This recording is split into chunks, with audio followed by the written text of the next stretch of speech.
The desert doesn't cry. But that morning, it felt like it did. Under the bleeding sunrise of the Arizona plains, a once proud German shepherd named Rex lay in silence inside a rescue kennel.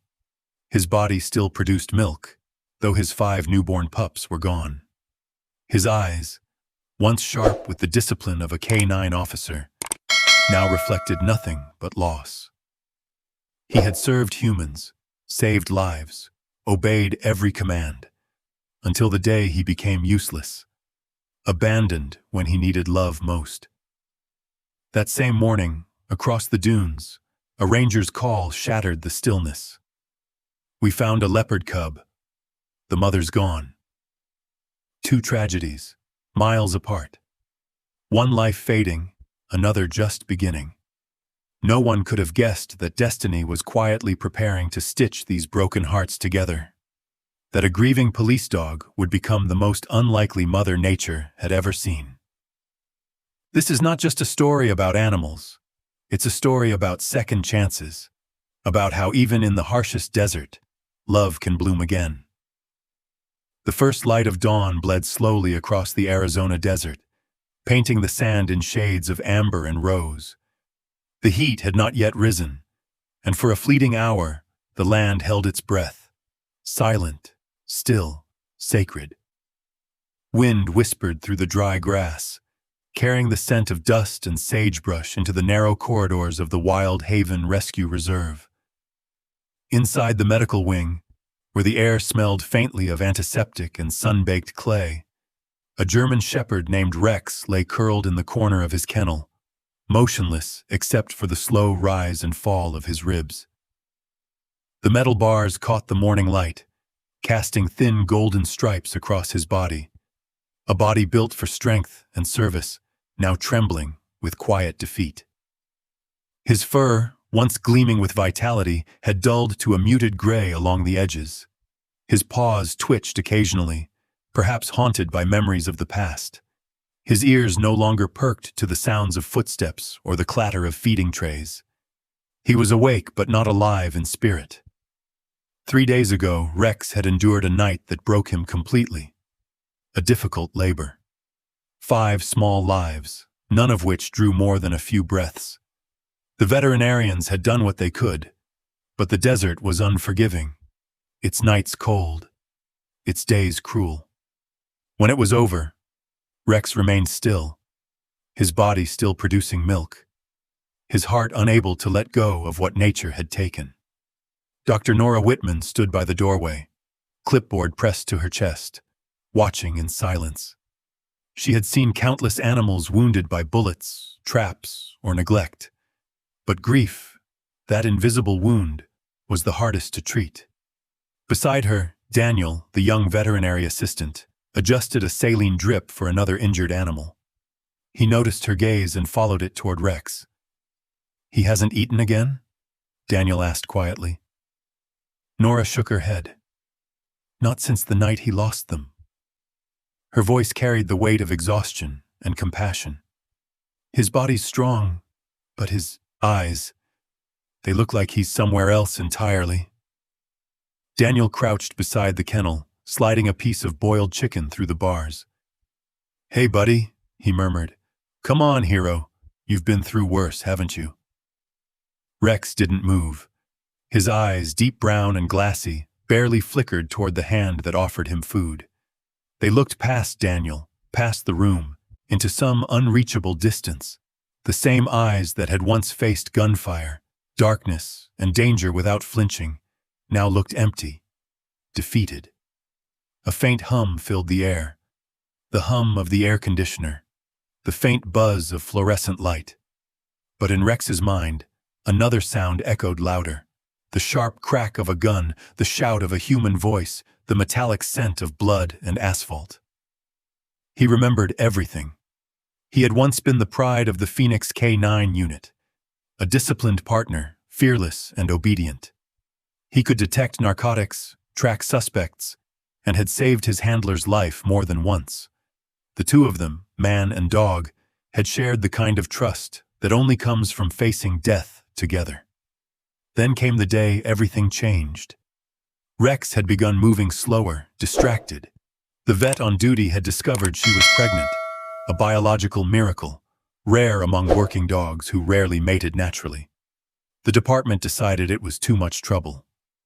"She's no use for the field anymore," someone had said coldly.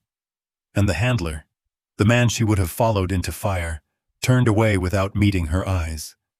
Rex remembered the sound of the kennel door slamming shut behind him at the station.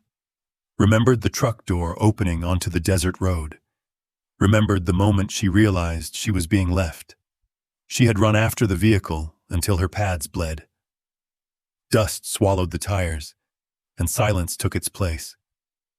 Now, lying in the sterile quiet of the rescue ward, she, or rather he, as the humans described him, carried that silence within.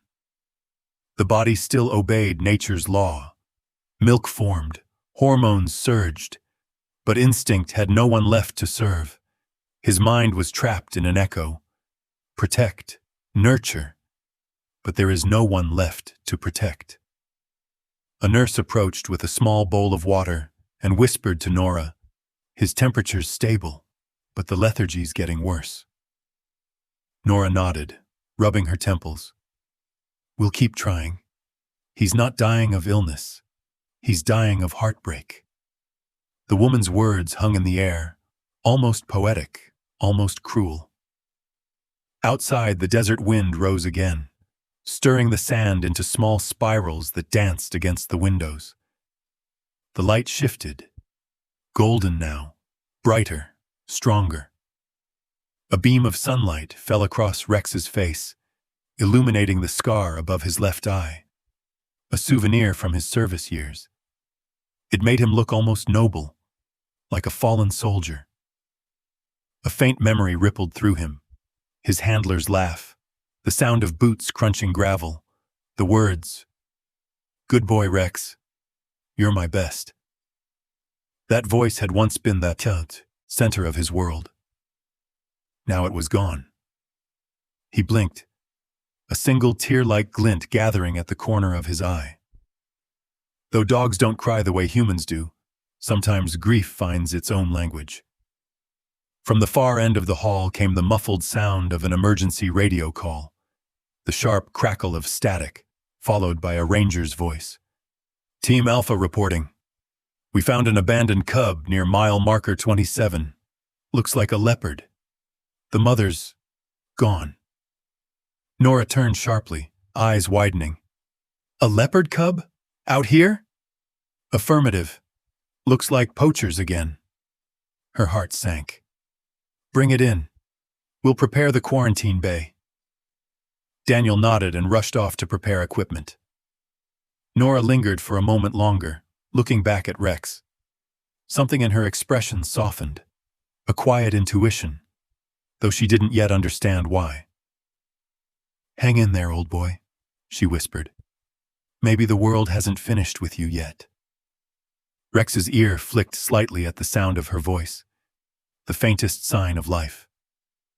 The light across his fur shifted as the sun climbed higher, igniting the dull brown into streaks of gold. Outside, the sky stretched open like a promise.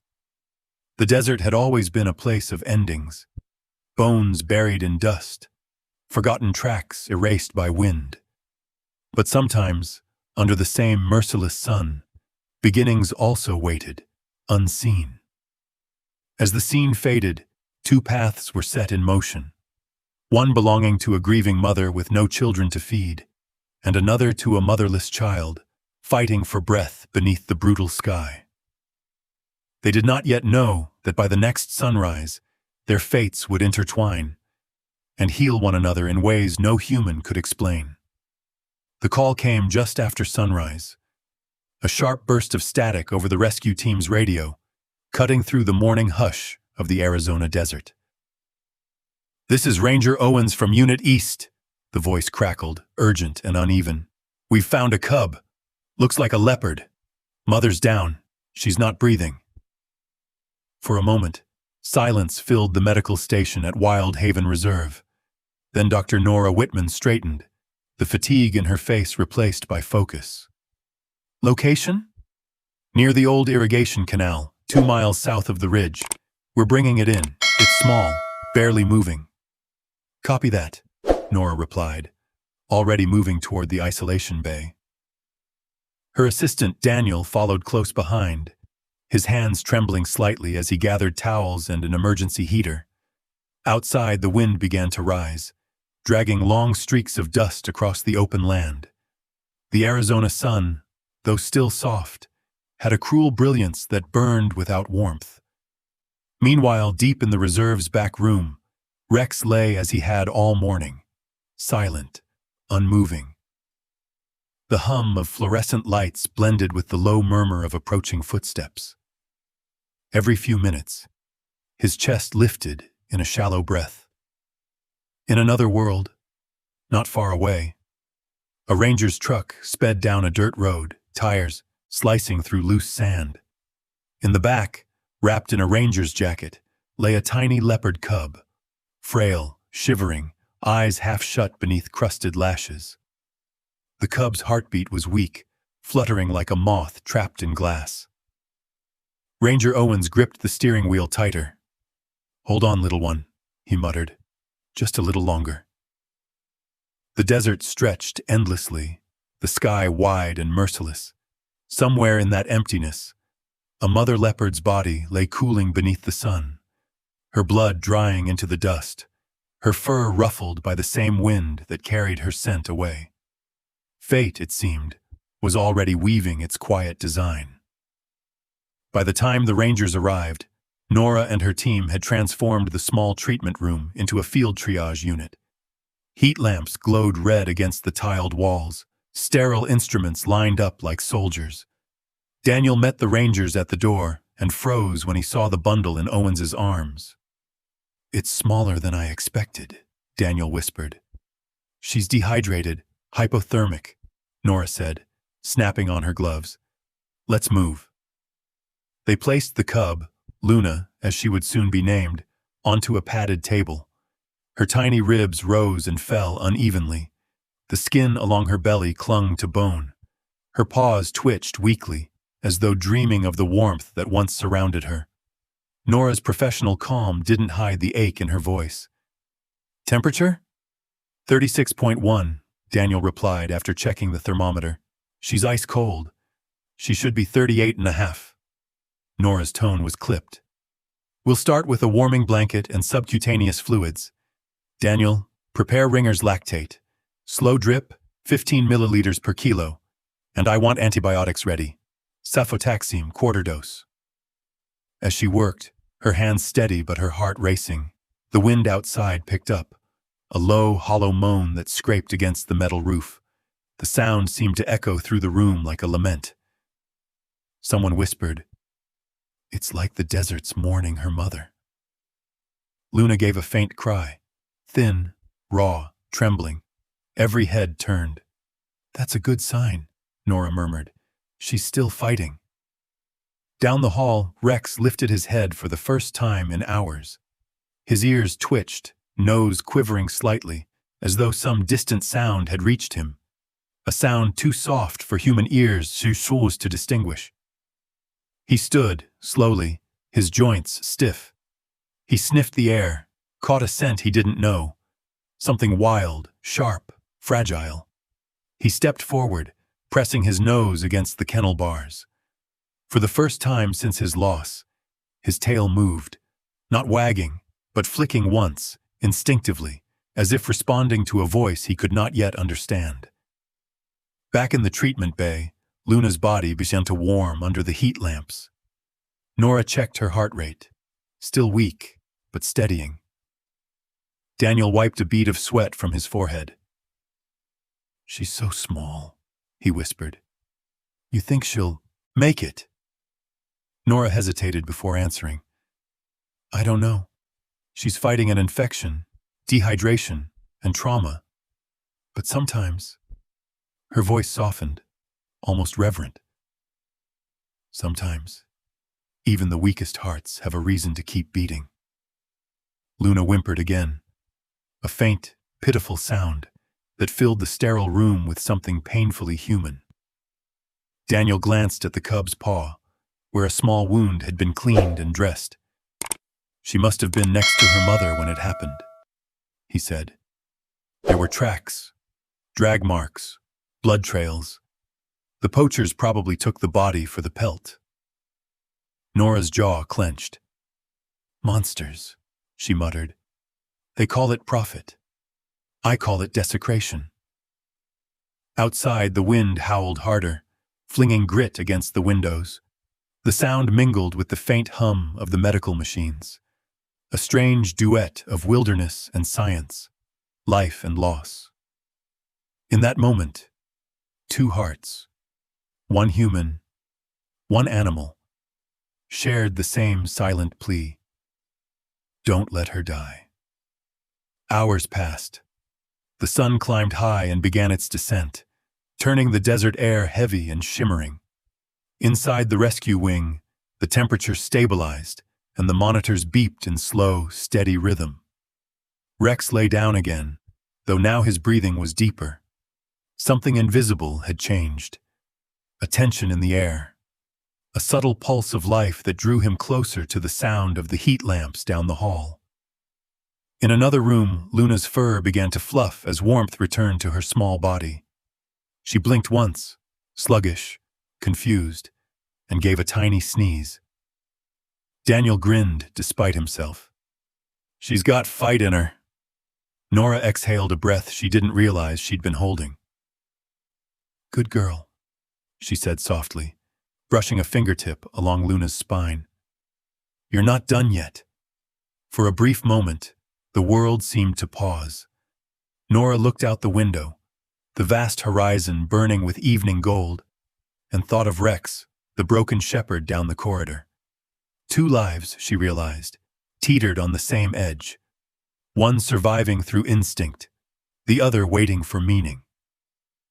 The desert outside shimmered like glass, the wind carrying the faint cry of a hawk, overhead a sound ancient and sorrowful. And in that strange twilight hour, the camera of life would have captured a haunting contrast. In one room, Rex, the hero, fallen into silence, breathing slowly beside an empty bowl. In another, Luna, the orphaned cub, breathing for the first time without her mother. Two souls suspended between loss and survival, divided by walls but united by something unseen. A quiet thread that destiny had already begun to weave. The desert, vast and eternal, listened. The wind sighed through the open dunes, like a whisper of things yet to come. Midnight draped itself over the Arizona desert like a heavy velvet curtain. The wind had gone still, and the sand lay unmoving under a pale crescent moon. In the rescue ward, only a single fluorescent light flickered in the hallway, the kind that buzzed softly, tired like the people who worked beneath it. Dr. Nora Whitman stood by the glass window of the observation room, her reflection ghostly against the dim light inside. Beyond the glass, Rex lay curled on the floor of his kennel, his fur a patchwork of shadows and gold where the heat lamp touched. His chest rose and fell slowly, each breath sounding heavier than the one before. He wasn't sleeping. He never truly did anymore. Every time he closed his eyes, Nora had seen his body twitch, as if he was chasing something in dreams he could never catch. Her gaze softened. "You were a protector once," she whispered, her voice barely audible even to herself. "Now there's nothing left for you to protect." The faint hum of machinery filled the silence, broken only by the distant, rhythmic beep of a heart monitor from another room, where Luna, the orphaned leopard cub, fought her own quiet battle for survival. Nora turned her eyes toward the other glass pane down the corridor. There, under a soft, warming light, the tiny cub rested, wrapped in a faded wool blanket. Her chest moved in fragile rhythm. Every few minutes she'd let out a weak whimper, half dream, half memory. Two rooms, two broken souls, one waiting to die, one struggling to live. Nora leaned against the cool metal frame of the door, mind whirling. Something deep within her, something beyond logic, whispered that these two were not meant to remain apart. Footsteps approached behind her. Daniel, still in his scrubs, carried a thermos of coffee and a stack of reports. His eyes were red from exhaustion, but curiosity flickered in them. "You're still here," he said softly. "I couldn't sleep," Nora replied, eyes still on Rex. Neither could he. Daniel followed her gaze, frowning. "He's fading. It's like his mind's gone somewhere his body can't follow." "He's grieving," Nora said. "His hormone levels are through the roof. Oxytocin, prolactin, cortisol. His body still thinks he has pups to feed." Daniel sighed. "But he doesn't." Nora didn't answer immediately. Her hand slid into her pocket, fingers brushing against a small vial label she'd written earlier that day. Luna. Fluid sample. A reminder of the cub's frailty. Finally, she turned to him, her voice distant but deliberate. "What if we gave him one?" Daniel blinked, confused. "One what?" "A reason." Silence. Then his brows drew together. "Wait, are you saying—" "Yes," she said simply. "What if we let Rex care for Luna?" Daniel stared at her, almost laughing from disbelief. "You mean pair them? A dog and a leopard? Nora, that's not just crazy, it's dangerous." "Dangerous?" she echoed softly. "So is doing nothing." He ran a hand through his hair. "They're two completely different species. Predators with entirely different instincts. Luna's wild. She's not. Domesticated. What if he hurts her? Or she bites him? Nature doesn't mix like that." Nora looked back through the glass at Rex's still form.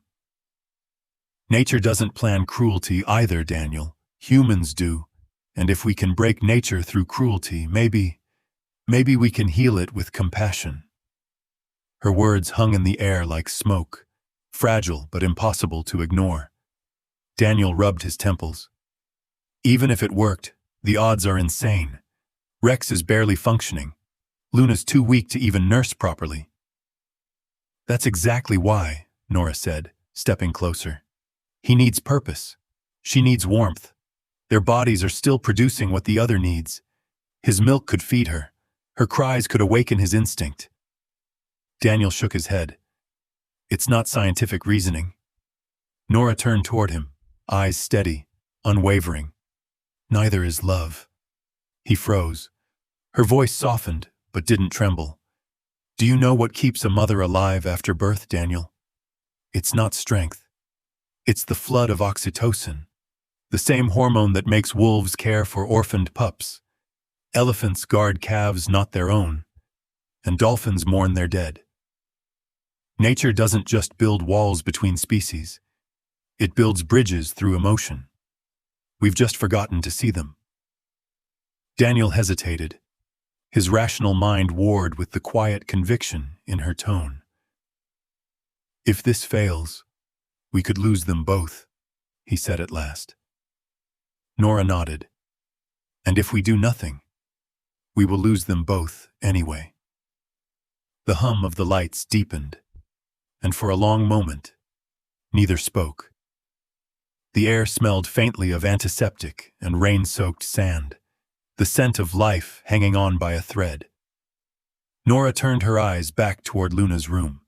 The cub had begun to stir, paws twitching as if reaching for something invisible. Her small body trembled, a soundless cry escaping her lips. Nora's heart clenched. "Listen," she whispered. Daniel tilted his head. "What?" "The way she cries," Nora murmured. "It's not fear, it's searching. That's the sound of a baby calling for her mother." Her gaze drifted back to Rex, whose ears had twitched at the faint noise even from down the corridor. His body remained still, but his nose lifted, catching a scent. He was listening too. Nora's heart quickened. "You see it, don't you?" she said, barely above a breath. something inside him still wants to respond. Instinct doesn't die that easily.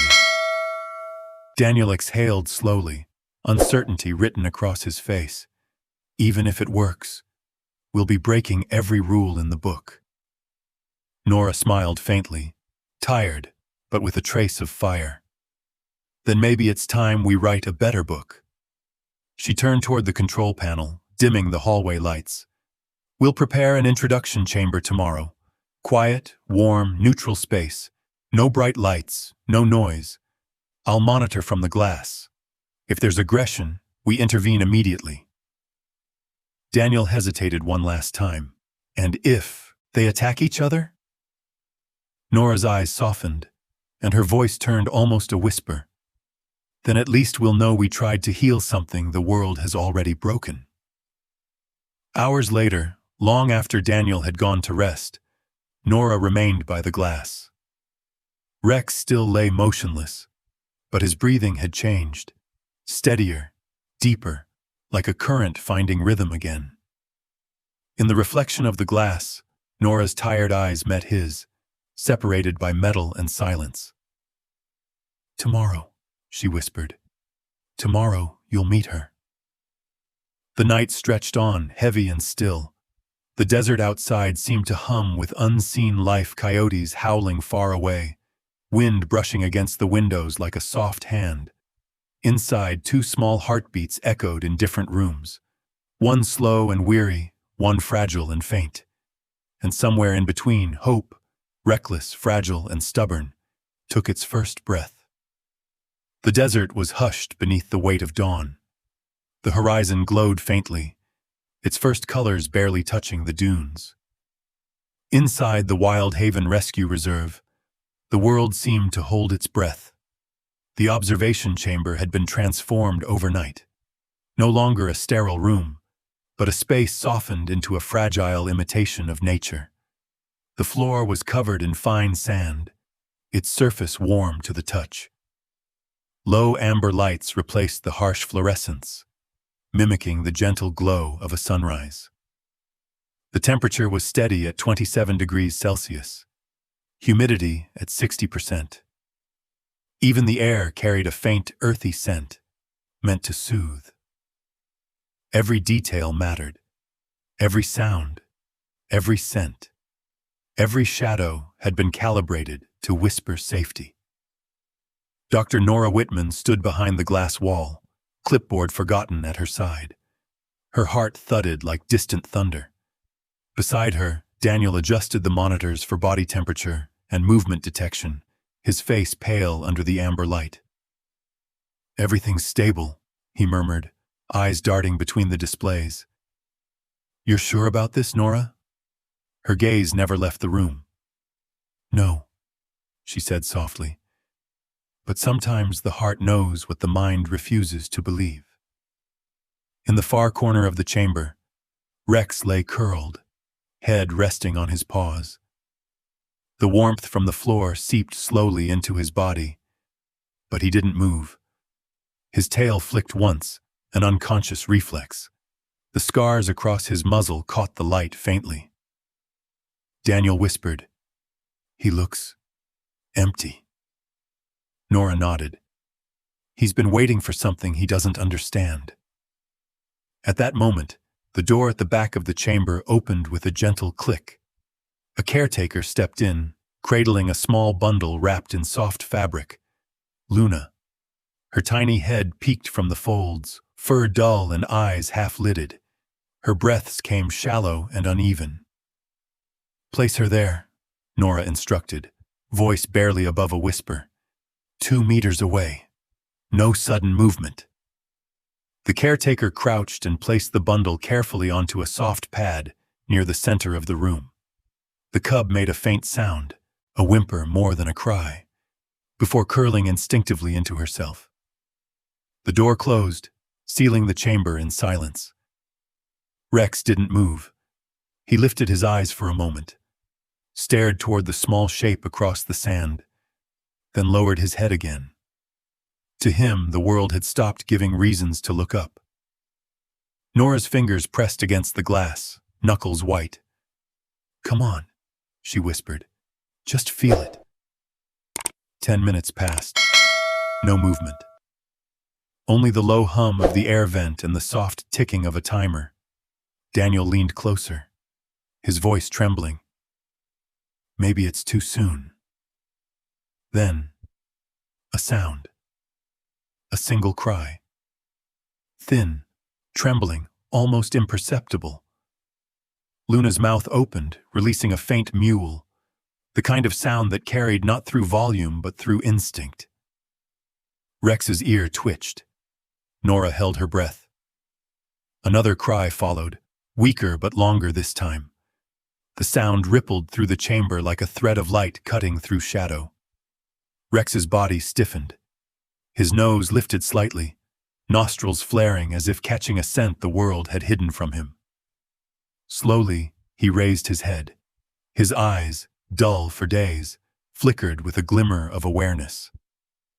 Daniel whispered, "He's hearing her."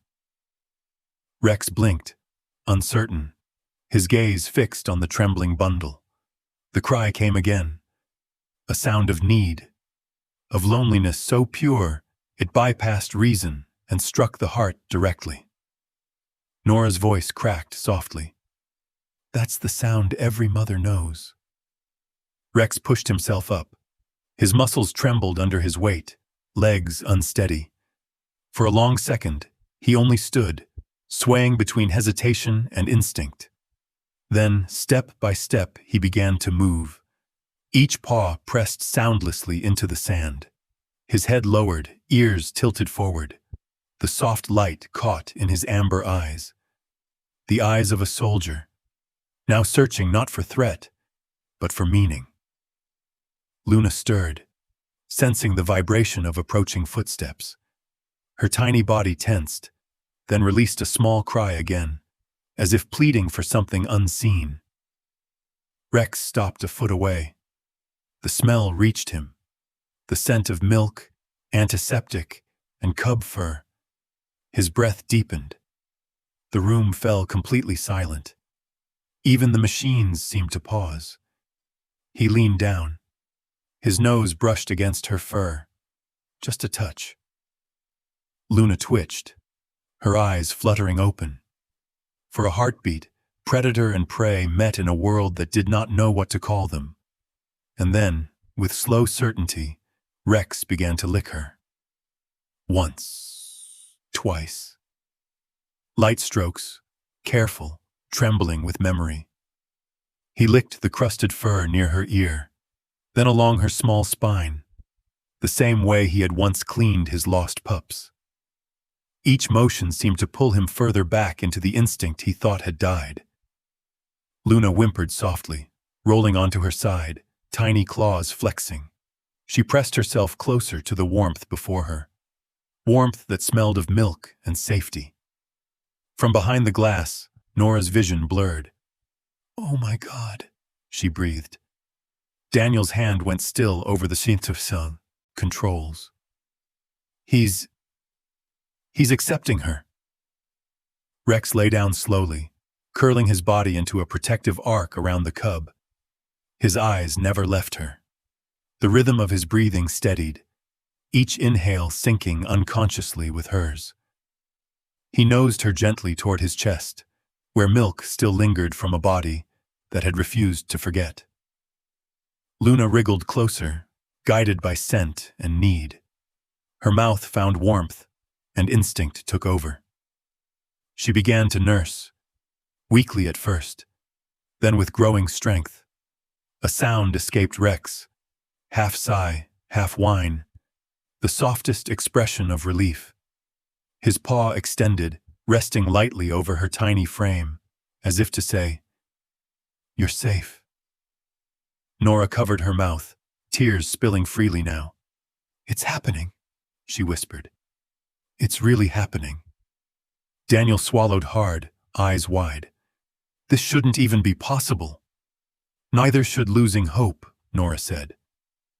Inside the chamber, the impossible unfolded in silence. A dog and a leopard cub, bound not by logic, but by the oldest force in existence. Around them, The light softened, turning their silhouettes into one. Rex's tail moved once, faintly brushing the sand. Luna's eyes closed, her small body melting into the curve of his chest. For the first time in weeks, both creatures slept without pain. From beyond the glass, Nora wiped her tears and whispered into the still air, "Motherhood isn't a species. It's a heartbeat."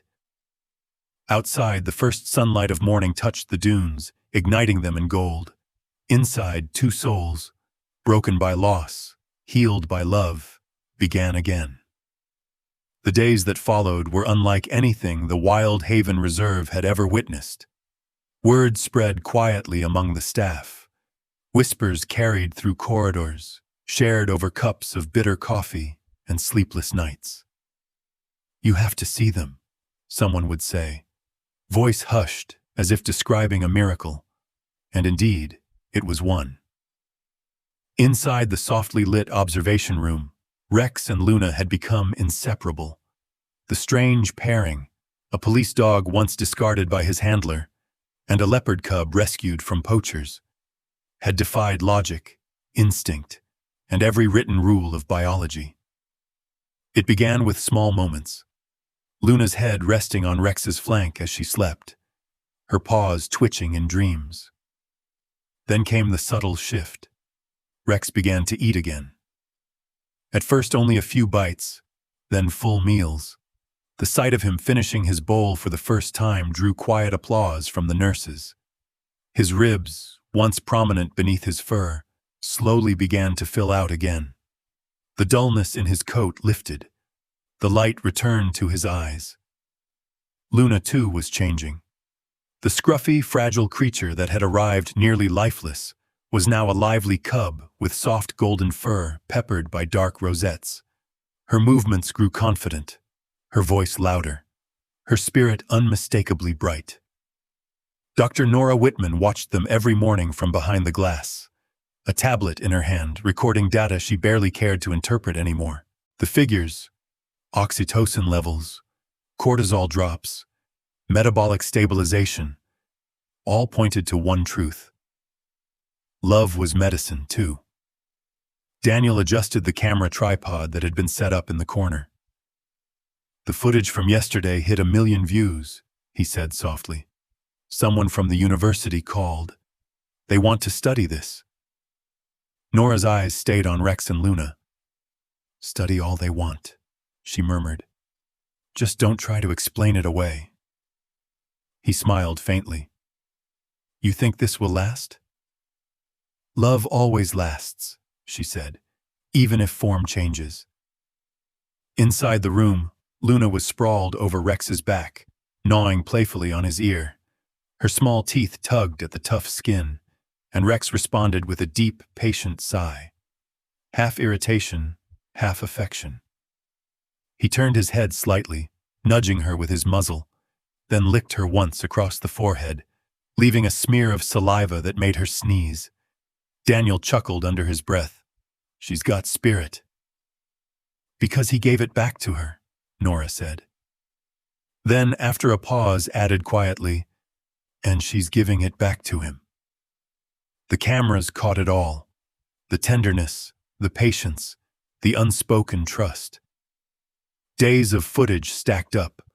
Luna learning to climb onto Rex's back, Rex curling protectively around her when strangers entered the room, Luna mewling whenever he stepped too far away.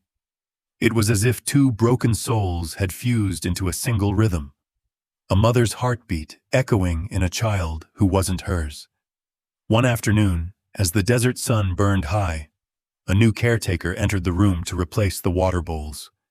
He was new, unfamiliar, and his movements were quick, mechanical. Luna froze mid-play, her fur bristling. She let out a sharp, defensive hiss, a sound no one had heard from her before. Rex's reaction was immediate. He stood, placing himself between Luna and the man, tail low, shoulders tense. His teeth didn't bare, but the warning was clear. A silent wall between threat and child. "Easy, boy," the caretaker murmured, stepping back. From behind the glass, Nora raised her hand. "Don't move too fast," she called through the intercom. "He's protecting her." The man nodded, retreating slowly toward the door. When he was gone, Rex turned, nosed Luna gently, and nudged her back toward the blanket. Nora exhaled. "That's maternal instinct," she whispered. "Pure and perfect." Daniel leaned forward, voice low. "Even though he's not." "Doesn't matter," Nora interrupted softly. "Motherhood isn't anatomy, it's sacrifice." The days blended into a rhythm. Morning feedings, midday naps under the warmth of the sun lamp, evening walks in the enclosed courtyard, where Rex's leash dangled loose and Luna trailed beside him, sometimes stumbling over her own paws. Researchers began to measure the phenomenon in every way they could. Cortisol levels dropping in both animals, increased neural activity in Rex's prefrontal cortex, markers of affection and protection. But beyond the science, there was poetry. Something intangible shimmered in their presence, a peace so deep it silenced even the most skeptical hearts. A small team from a wildlife documentary company arrived 1 week later. They stood in quiet awe as the camera rolled. Rex and Luna moved in harmony, she chasing his tail, he pretending not to notice. When she pounced, he rolled slightly to the side, letting her win. It wasn't performance. It was play, the universal language of love reborn. The narrator's voice, later added to the documentary, would say, "Motherhood rebuilt the hero's soul." In caring for another, Rex remembered who he was. Not a discarded tool, but a guardian, a heart reborn. Through Luna, he rediscovered what cruelty had stolen, the simple grace of being needed. That evening, Nora stayed late again.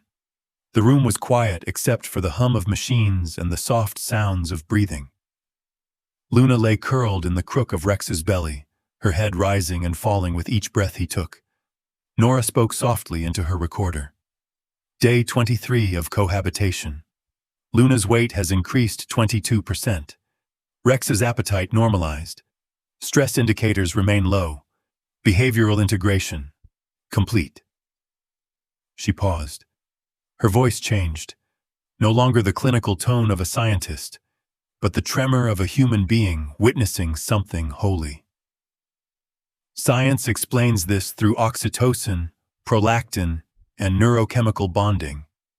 But what I see, she exhaled slowly, what I see is Mercy wearing fur. Daniel entered quietly behind her, carrying 2 mugs of coffee. "You're talking to yourself again," he teased gently. She smiled. "Just documenting miracles." They watched in silence. Luna stirred, stretching her paws before biting lightly at Rex's jaw. He tolerated it for a moment, then responded by playfully nudging her onto her side. She squealed, a sound more laughter than protest, and the two tumbled together in slow motion, dust motes swirling in the soft light. When Luna finally tired, she climbed onto Rex's chest, settling against the rhythm of his heartbeat. His eyes drooped. For the first time, peace replaced the weariness in his face. Nora felt tears prick her eyes. "He's not broken anymore," she said. Daniel nodded quietly. "Neither is she." Outside, the Arizona sky deepened into crimson. The wind swept softly across the dunes, carrying the scent of creosote and life renewed. The reserve lights flickered on, their glow faint against the vast horizon.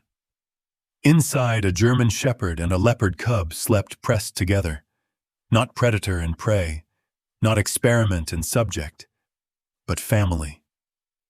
And in that still room, beneath the hum of machines and the quiet ticking of the clock, something wordless filled the air, the sound of despair giving way to love, of death giving way to life.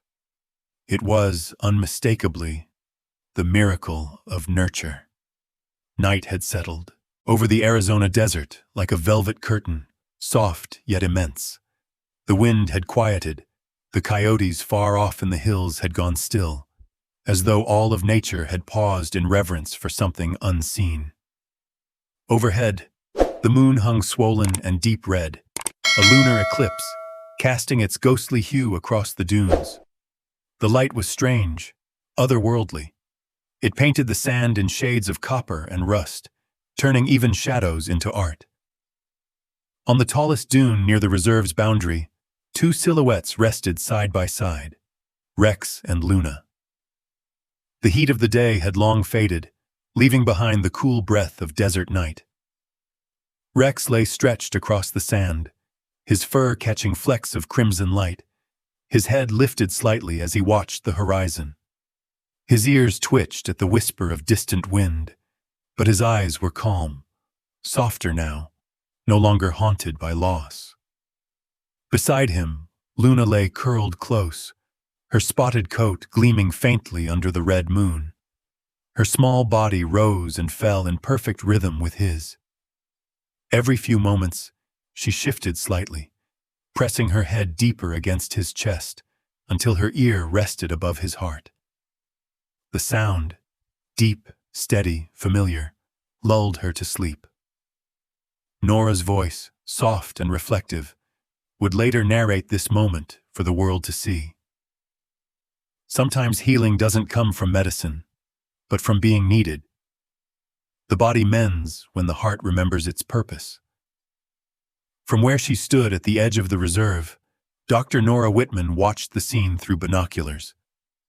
She had turned off her radio and asked the staff to stay silent for the night.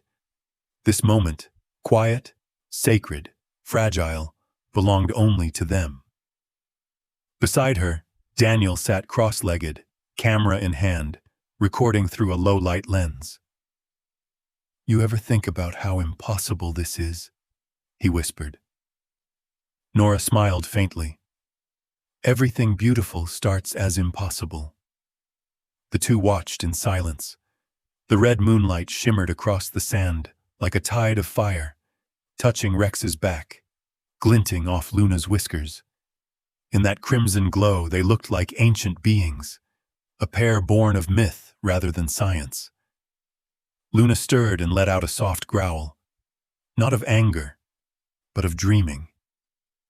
Her paws moved in her sleep, twitching as if chasing something in her mind. Rex lowered his head, resting his chin gently across her shoulders. His eyes closed halfway, his breath deepened. He gave a low, contented rumble that vibrated through the cub's body, settling her back into stillness. The desert exhaled. For the first time in years, Rex was not haunted by his past. The memories that once burned the sirens, the shouts, the betrayal had dulled to distant echoes. In their place was this, a living heartbeat pressed against his own, proof that even broken things could love again. Nora whispered, almost to herself, "He's found peace." Daniel's lens lingered on the pair, his voice trembling. "It's like watching two souls rebuild each other." Nora nodded. "They're teaching us what we forgot. That love doesn't need to make sense to be real." The wind rose again, light and cool, brushing across the dune. A faint shimmer of sand lifted, swirling around the two figures before settling back like a blanket. Luna's fur ruffled in the breeze, her small face half buried in Rex's chest. Rex shifted slightly, curling his body closer to hers, instinctively forming a shield against the chill. His tail brushed over her back, protective even in rest. For a brief, perfect moment, time seemed to stop. Nora lowered her binoculars and simply looked up at the blood-red moon. It hung there, timeless and solemn, as if watching over them. "You know," she said softly, "that's the thing about mothers. They never stop protecting, even when the world tells them not to." Daniel turned to her. "Do you think he knows she's not his?" Nora smiled faintly. "I think love never asks that question." Later, when the footage would be shown in lectures, documentaries, and social media posts viewed by millions, This scene would become the most replayed, the silent communion between predator and prey under the blood moon. Viewers around the world would comment, "It doesn't feel like nature. It feels like grace." But for those who were there, the night was not about miracles or science. It was about two hearts that had been broken in different ways, beating now in the same rhythm. Rex's eyes opened briefly as Luna shifted again, murmuring in her sleep. He looked down at her. The cub whose scent had once been foreign, almost unsettling, now as familiar as the air he breathed. His paw moved slightly, resting across her small body. His claws curved inward so as not to harm. In that gesture, protective, gentle, unspoken, the past finally loosened its grip on him. Far off in the desert, the call of a lone coyote echoed, long, low, and mournful. Luna's ears flicked, but she didn't wake. Rex lifted his head, scanning the darkness, then lowered it again. She was safe. That was all that mattered. The moon began to wane, its crimson glow softening to gold. The color drained from the dunes, revealing again the quiet tan of sand and stone. Soon, dawn would come, bright and merciless as always, but for now the world stayed bathed in gentle warmth. Nora finally spoke again, her voice distant but tender. "This peace won't last forever." Daniel glanced at her. "You think they'll have to be separated?" Her eyes stayed on the two sleeping figures. Nature always claims its own. Leopards grow, instincts awaken. Someday, she'll have to leave him. Daniel exhaled. "And he'll let her go?" Nora nodded slowly. "Because he'll love her enough to." Her words hung in the air, heavy with truth. They both turned back to the window one last time. Rex's body had relaxed completely now, his breathing deep and even. Luna's paw rested over his chest, right above the taunton, heart that had once given up. "Sometimes," Nora whispered, "we heal not because we're strong, but because someone needs us to be." The desert wind shifted again, carrying the scent of sage and distant rain. A meteor streaked briefly across the horizon, a silver thread vanishing into the red night. Under its fading light, Rex and Luna slept, not as animal and orphan, but as family, bound by the quiet rhythm of survival and love. The eclipse reached its final shadow, the moon brightening once more, and for an instant, the sand glowed gold and silver at once. It was the kind of night the desert would remember, the kind that made even silence feel sacred, the kind that whispered, "Peace is only ever borrowed before the storm." The desert had changed with the season. The once scorched plains of Arizona now breathed under a cooler wind, the late afternoon light stretching long across the sand. The horizon shimmered faintly, blurring the line between earth and sky. Inside the reserve's semi-natural enclosure, a sprawling habitat of stone ridges and dry shrubs, Luna had grown into a vision of strength and beauty. Her coat, once dull and patchy, now gleamed like molten gold under the sun. Every step she took was a ripple of grace and power. Her muscles flowed beneath her skin with the promise of what she was born to be: a hunter, a queen of the wild. And yet, beside her walked Rex, steady and loyal, his gait slower but dignified. The shepherd's muzzle had grayed further, but his eyes remained bright, wise and calm. 6 months had passed since that night under the blood moon, and together they had formed a world that made no sense to logic, but perfect sense to the heart. But the balance was changing. Nora had seen it in Luna's eyes lately, a flicker of something primal, a spark that had nothing to do with nurture and everything to do with nature. The way Luna's pupils dilated when she caught the scent of prey, the way her muscles coiled when shadows moved. She was maturing. "Her instincts are waking up," Nora said quietly, jotting notes on her tablet. Daniel adjusted the camera lens. Can you blame her? She's a leopard, Nora. Sooner or later, the wild comes calling. Nora nodded, though her heart resisted the truth. I just hoped love would delay it a little longer. From the observation deck, they watched the pair rest beneath a mesquite tree. Rex lay sprawled, his tail swaying gently. Luna prowled in small circles, her shoulders low, eyes fixed on something unseen. She wasn't threatening him, not yet. But something in her body language had shifted. Rex noticed, too. He lifted his head, ears twitching. When she looked back at him, her gaze held both affection and something else, curiosity edged with dominance. It was subtle, but Nora saw it. It's starting, she murmured. Daniel frowned. You think she'd hurt him? Not intentionally, Nora replied. But instincts don't ask. Permission. The test came later that afternoon, disguised as a simple mistake. It was feeding hour, a routine that had become as predictable as the desert sunset. Usually the staff divided the meal into 2 separate portions, one for Rex, one for Luna.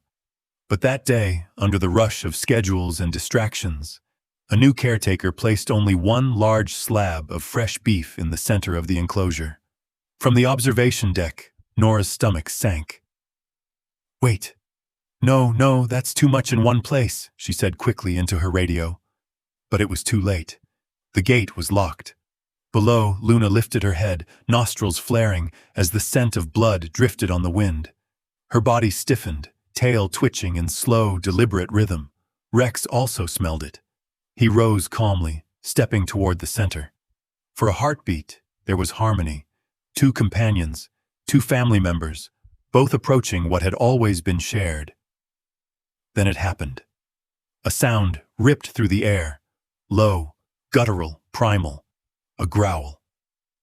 Nora froze. It was the first time they had ever heard Luna's true voice, not the playful chirps of a cub, but the deep warning of a predator staking claim. Rex stopped mid-step. His ears pressed back, his eyes softened with confusion more than fear. Luna's body lowered, shoulders taut, her muscles tightening like drawn wire. In a blur, she lunged forward, teeth flashing. The sand scattered beneath her paws as she slammed against the meat, dragging it close. She bent over it, growling deep in her chest. A sound ancient as the savannah. Her tail lashed, her eyes glinting with something Rex had never seen before. Rex stepped back instinctively. His paw prints trailed behind him in the sand. Hesitant, uncertain. He gave a soft whine, a sound of pleading rather than defiance. But Luna didn't respond. Her world had narrowed to hunger, possession, survival. The blood from the meat stained her whiskers as she tore into it with feral precision. From above, Daniel's hands gripped the railing. Should we stop this? Nora's voice was heavy. No, we can't interfere. This is her nature reclaiming itself. He looked at her, startled. So we just watch? Nora swallowed hard. We watch, and we hope she remembers love before instinct wins. Below, the contrast was unbearable. Rex stood only a few feet away, his eyes locked on Luna. There was no anger there, only heartbreak. He had seen her stumble through sickness, watched her first steps, felt her heartbeat against his chest. Now he watched her become something wild, something he could no longer protect. He didn't move closer. He simply stood there, silent, letting the wind carry the smell of blood and sand between them. His tail drooped, his ears half lowered, the muscles in his chest trembled. Luna looked up mid-bite, muzzle dark with red. Their eyes met. For a fleeting second, the ferocity faded, replaced by confusion, almost guilt, but instinct roared louder. She turned back to her meal, her jaws tearing again. It was nature's cruel honesty, the moment when nurture gives way to inheritance. Nora's voice cracked softly as she whispered, "The child has found the wild again." Daniel said nothing, His camera continued to roll, capturing every detail. The sand shifting under Rex's paws, the desert light flickering over Luna's spots, the faint tremor of distance forming between them. After several minutes, the growls subsided. Luna slowed, breathing heavy, her hunger sated. The carcass lay half-eaten before her. She looked up once more, her chest rising and falling. Rex remained motionless. His gaze was steady, forgiving, almost paternal. When Luna finally looked away, he turned and walked slowly to the far side of the enclosure, lying down beneath the shade of a rock. The distance between them, no more than 20 feet, felt like a canyon. When the feeding ended, the silence was unbearable. Daniel turned off the camera. That was hard to watch. Nora exhaled slowly, setting down her binoculars. "It's the first heartbreak of every parent," she said. "The moment they realize their child doesn't belong to them, but to the world." Her voice trembled, and for a second, she looked less like a scientist and more like a mother herself. Out in the enclosure, the desert light dimmed into amber.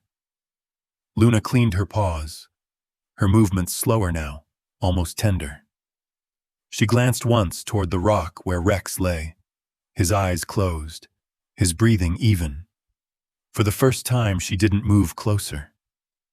Nora's whisper carried through the silence.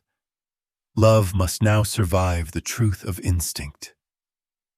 As the sun sank behind the ridges, the shadows grew long between them, a visual echo of what had just begun inside their hearts. It was the beginning of distance, the moment the wild came calling, and the quiet sound of a bond being tested by the oldest force in nature, the call to be free. Evening descended over the Arizona reserve in slow, tender waves. The air was cooling, the light melting into copper as the sun bowed behind the distant mesas. The desert had a way of quieting after drama, as if it too understood that grief, anger, and love all needed silence to settle. Inside the enclosure, the echoes of Luna's growls still lingered in memory. The feeding area was littered with traces of what had passed, scraps of meat, disturbed sand, and the faint metallic scent of blood that hung heavy in the air. Rex lay beneath the shade of a rock formation, his head resting between his paws. His breathing was steady now, but his eyes were open, awake, alert, and deeply still. He was not angry. He did not know anger the way humans did. What filled him was quieter, sadder, a confusion that came when love collided with something beyond its reach. Across the enclosure, Luna finished what was left of her meal. The sun's last light shimmered over her fur, painting her in hues of gold and fire. But her movements were restless, uneasy. The satisfaction of feeding had not brought peace. She lifted her head now and then, ears twitching toward the still figure by the rock. Something inside her stirred, a flicker of discomfort, an instinct older even than hunger. It wasn't remorse in the human sense, but recognition. Somewhere beneath her wild blood, she understood that she had hurt the one creature who had never hurt her. From the observation deck, Nora and Daniel watched in silence. The desert wind hissed faintly through the glass, carrying the scent of dust and dusk. "She's unsettled," Daniel said softly. "Look at her body language. The tail's low, the pacing." Nora nodded, her eyes never leaving the scene. "She knows." "Knows what?" "That she crossed a line she doesn't have words for." Daniel exhaled slowly, his voice almost reverent. "It's strange, isn't it? Watching remorse happen without language." Nora's tone softened. Language was never required for truth. Luna took a hesitant step forward, then another. The sand shifted beneath her paws. She paused halfway across the distance. the same 20 feet that had felt like a canyon hours earlier, and lowered her head, watching Rex closely. He didn't move. His body remained still, but his ears angled slightly forward, listening. Luna's golden eyes glimmered in the fading light. Her tail swayed once, slowly, then stilled. She crouched low, her posture uncertain, the posture of a cub, not a predator. Step by step, she approached until she stood barely a few feet from him. The air between them was charged, heavy with what could not be spoken. Rex lifted his head finally, eyes calm but wary. Their gazes met, one full of guilt, the other of quiet understanding. Luna hesitated, then extended her paw. Her pads brushed lightly against his, a fleeting, trembling touch. She held it there for a moment, then lowered her head completely, resting her chin against the sand in front of him. It was an ancient gesture, one written in the blood of species long before words. Submission. Apology. Rex blinked slowly, as though absorbing her meaning. The tension in his shoulders eased. He leaned forward and, after a moment that seemed to stretch forever, pressed his nose gently against her forehead. Nora's hand flew to her mouth. "Oh my God," she whispered. Daniel's voice cracked. "She's asking forgiveness, and he's giving it." Tears shimmered in Nora's eyes, not from sadness, but from the unbearable grace of what she was witnessing. That's love stripped of everything. No pride, no language, no ego, just forgiveness in its rawest form. The desert sky deepened into violet. Shadows stretched long over the sand, and the air cooled further. Rex and Luna remained close, still touching, their silhouettes merging softly in the dimming light. Moments later, one of the caretakers arrived at the feeding gate with a smaller portion of meat, an attempt to make up for the earlier mistake. The steel door clanged softly as the food was placed down. Luna's ears twitched. She turned toward the scent, her instincts sparking again, but this time she didn't move. Her body stiffened, torn between two forces, instinct and affection. Rex watched quietly. For a long moment, Luna stood frozen. Then, with deliberate slowness, she stepped back, her muscles coiled, her gaze steady on Rex. She turned her head toward him, and this time she waited. She was offering him the first choice. From behind the glass, Daniel let out a breath he hadn't realized he was holding. She's letting him eat first. Nora smiled through tears. She remembers who taught her gentleness. Rex hesitated, looking at the food, then at her.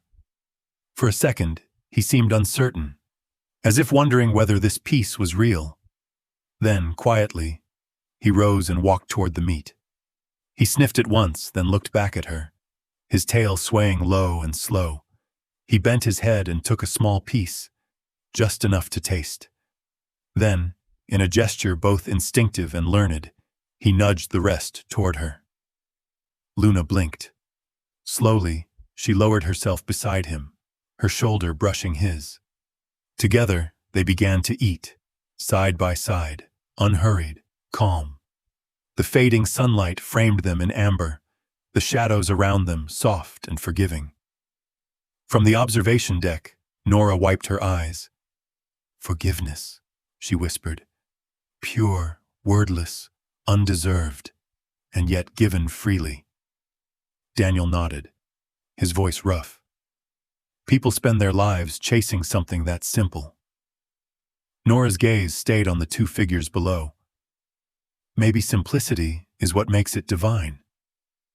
The camera captured every detail, the gentle rhythm of their movements, the quiet sharing of food, the way Rex occasionally paused to let Luna catch up.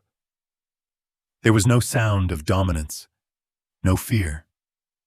Only the soft crunch of bone, the sigh of the desert wind, and the heartbeat of reconciliation. When they finished, Luna licked her paws clean, then turned toward Rex. She leaned against him, pressing her head to his shoulder. He didn't move away, only shifted slightly so she could rest more comfortably. The moon was rising now, pale silver against the indigo sky. Its light spilled over them like a benediction. As the night deepened, the reserve grew silent once more. The cameras dimmed. Nora and Daniel stood side by side, neither speaking. In the enclosure, Rex and Luna lay together again, the distance between them gone as if it had never existed. Their breathing fell into rhythm, matching, slow, content. Nora finally broke the silence, her voice little more than a breath. This is what grace looks like. No speeches, no apologies, just two hearts choosing peace. Daniel nodded, eyes glistening. It's strange, he said softly. We came here to study nature, but tonight, nature studied us. The desert stars blinked awake, overhead. The world was quiet, healed for a moment, fragile, fleeting, but achingly real. Rex's paw twitched, brushing against Luna's. She responded with a sleepy hum, her body melting into his. Forgiveness had found its shape, not through words or reason, but through the oldest truth of all. That love, when real, always finds its way back. The Arizona sun had changed once again.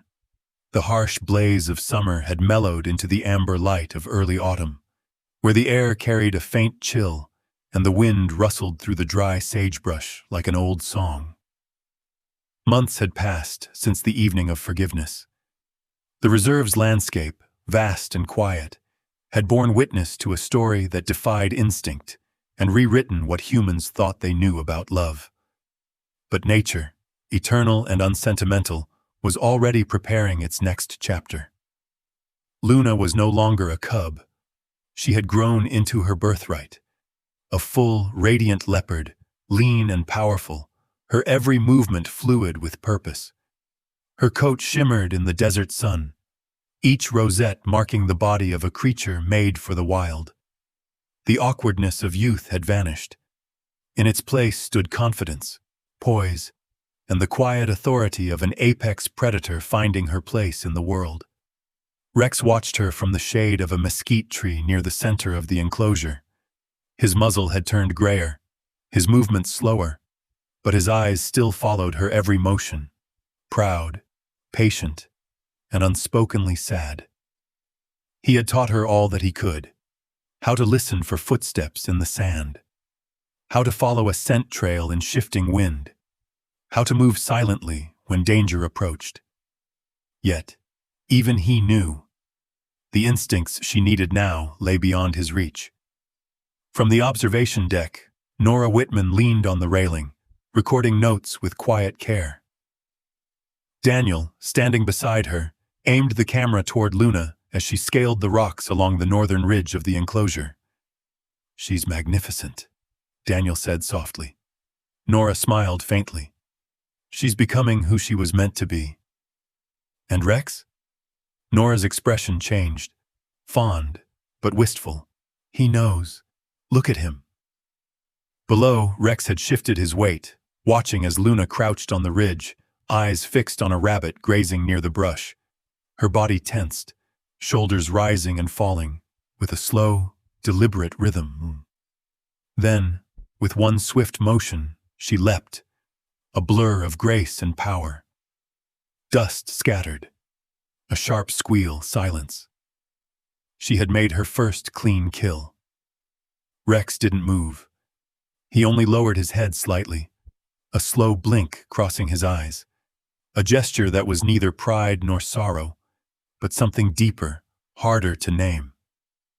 Nora whispered, "She doesn't need him to feed her anymore." Daniel swallowed.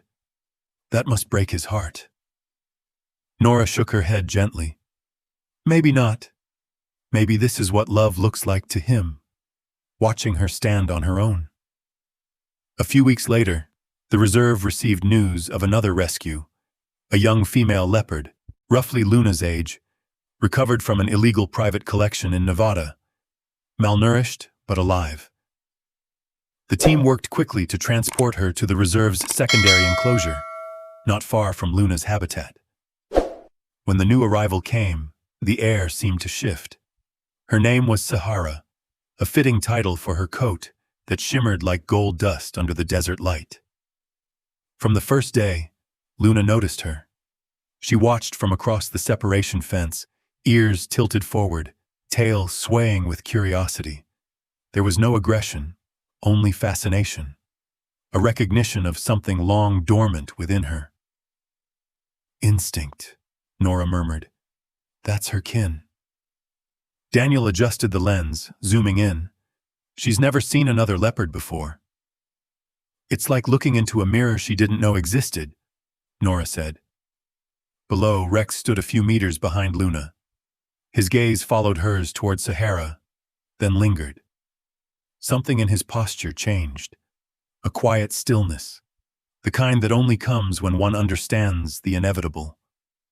Luna's body moved closer to the fence, her nose twitching as she inhaled the scent of her kind. For a long time she simply watched, then paced, then sat again, her golden eyes wide and thoughtful. Rex remained where he was, unmoving. When Luna glanced back at him, he lowered his head slightly, a small gesture. Permission, perhaps, or simply understanding. That night, Luna did not curl up beside Rex as she had for so many months. Instead, she lay near the fence, staring through the wire at Sahara, the faint hum of curiosity running through her. Rex watched from the shadows. His tail flicked once, then fell still. Over the next few days, a quiet transformation began. Luna spent more time alone, wandering the edges of the enclosure, testing the limits of her own independence. She climbed the rocks at dawn, stretched beneath the sun at noon, and practiced stalking movements long after sunset. She would disappear into the brush for hours, only to return with dust on her fur and a gleam in her eye, the wild beginning to pulse within her veins. And every evening, as the desert cooled, Rex waited at the same spot near the rock formation. His eyes searched the fading horizon until he saw her silhouette moving through the tall grass. When she returned, she would pause at a distance, watching him before approaching.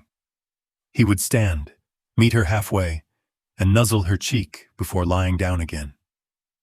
They never spoke. They didn't need to. The ritual became their unspoken goodbye rehearsed night after night. Nora recorded one of these evenings in her log, her voice breaking slightly. Rex waits for her every night. He doesn't call for her, doesn't go looking. He just waits, the kind of patience only love can sustain. Luna always comes back, but I think he knows that one day she won't. Daniel sat beside her, the camera rolling quietly. You ever wonder how he'll take it when she leaves for good? Nora's eyes glistened. He'll let her go.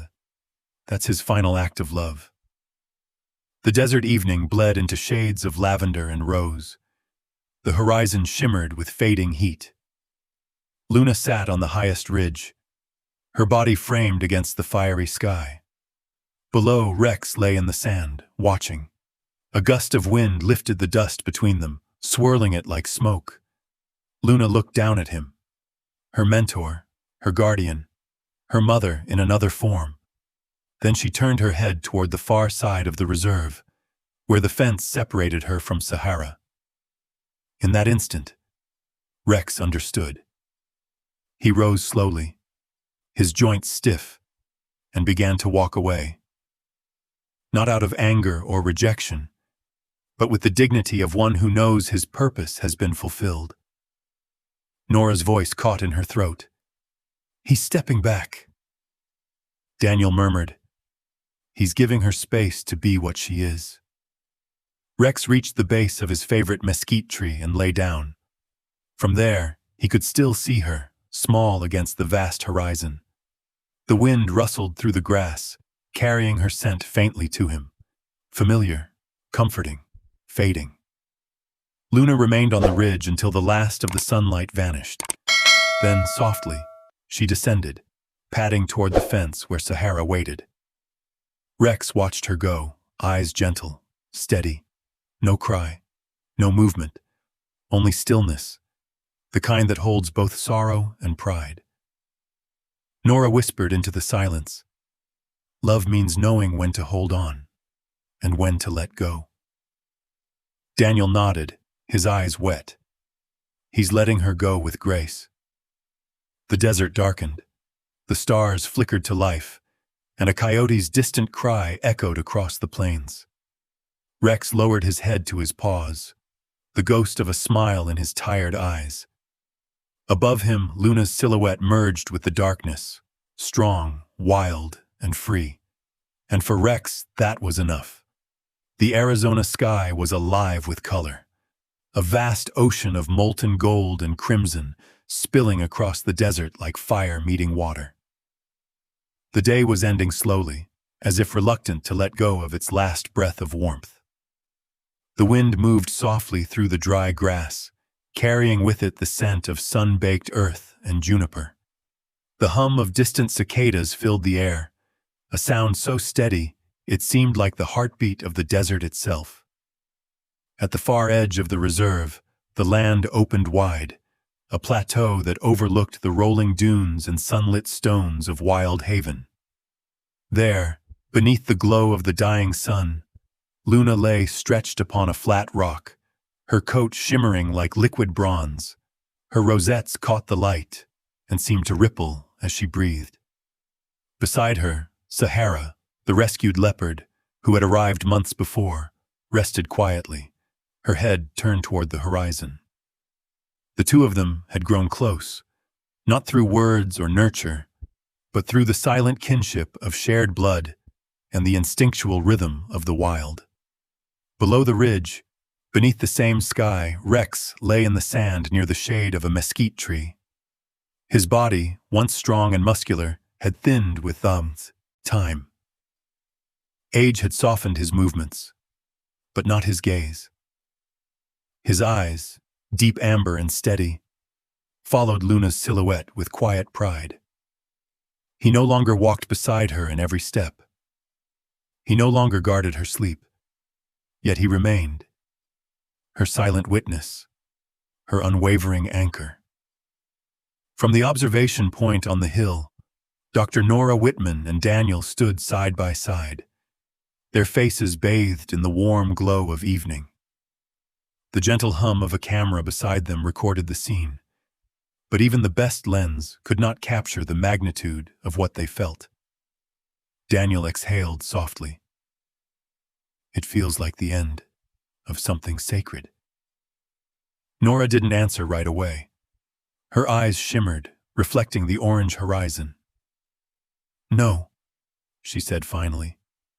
"It's not the end. It's just the part where love changes its shape."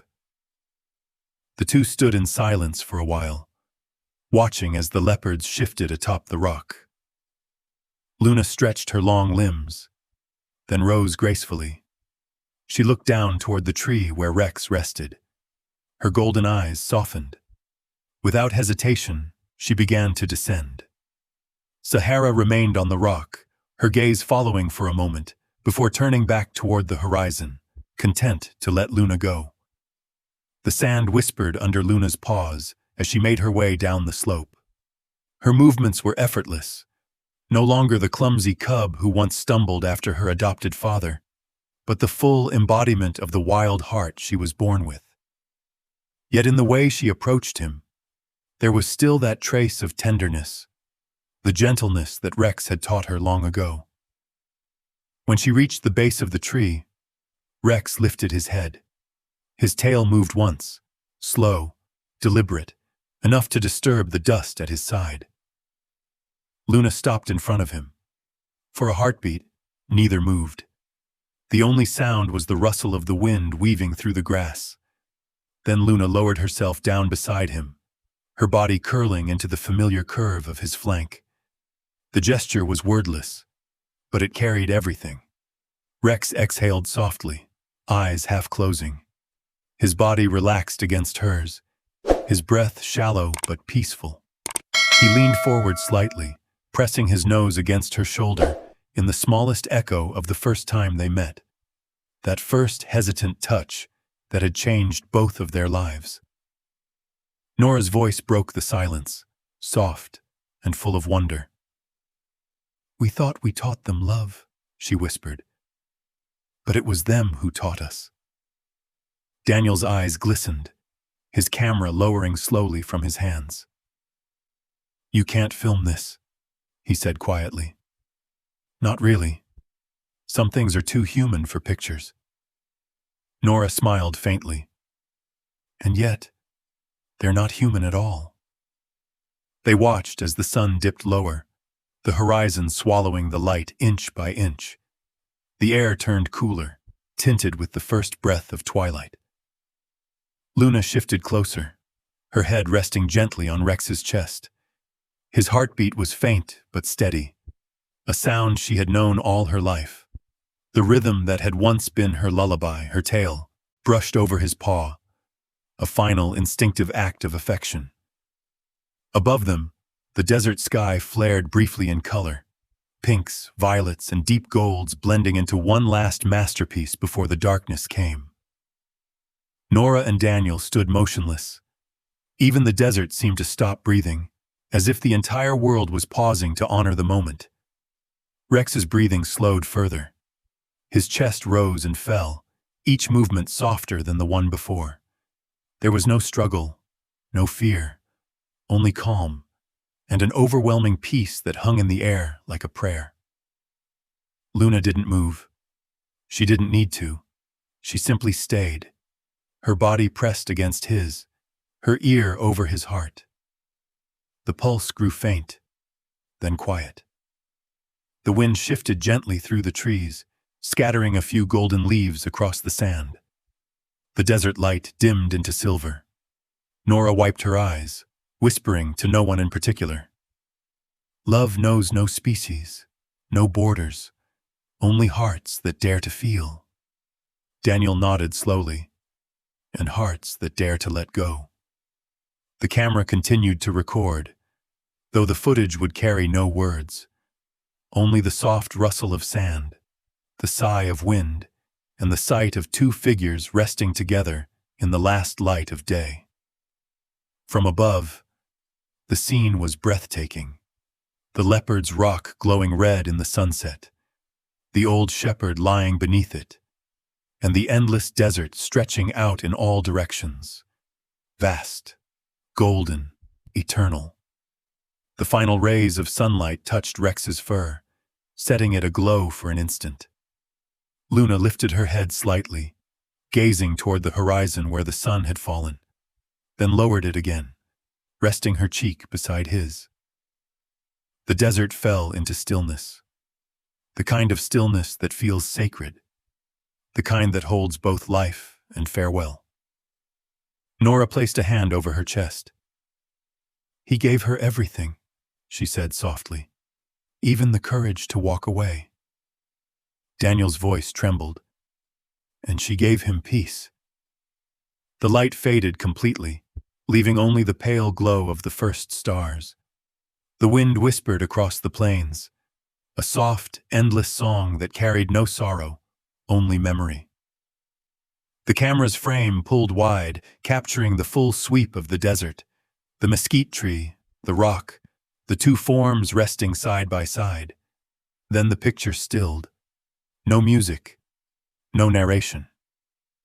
Only the quiet hum of existence continuing beyond the frame. And in that silence, one truth remained. The story of a dog who loved beyond his kind, a leopard who learned compassion from her enemy, and the world that for a brief and shining moment remembered how boundless love could be. The screen faded slowly to gold, mirroring the last color of the sunset. A single line appeared against the vast horizon. "Love knows no species, no borders, only hearts that dare to feel." In a world that often moves too fast, stories like Rex's remind us to slow down and look into the eyes of the animals who trust us. A German Shepherd's heart, loyal, selfless, steadfast, asks for nothing more than love and belonging. Through Rex and Luna, we see that compassion is not limited by species or words. It's a quiet language that says, "I'm here with you." If you've ever looked at your own dog and felt that deep, unspoken bond, that sense that they understand you better than most people do, maybe this is your moment to nurture that connection even more. There's a wonderful place I've found that helps people strengthen the bond they share with their dogs.